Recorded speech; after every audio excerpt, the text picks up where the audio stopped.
Hello मित्रांनो, तुमच्या Marathi Dick चॅनलवर स्वागत आहे। मी तुम्हाला मराठी डिक चॅनलवर रोज नवीन इंग्रजी शब्द शिकवणार। तर चला समय नष्ट न करता आजच्या व्हिडिओमध्ये शिकूया इंग्रजी शब्द। पॉप्युलेशन।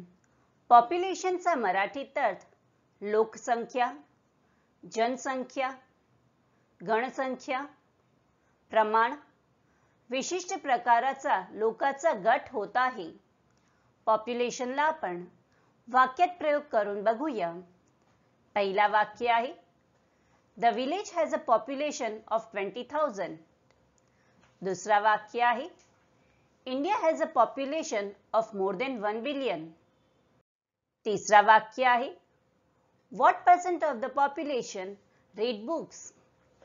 चौथा वाक्य आहे, 10% of the population lived in poverty. Friends, व्हिडिओला लाईक, शेअर आणि कमेंट करायला विसरू नका आणि चॅनलला सबस्क्राइब करा। Thank you.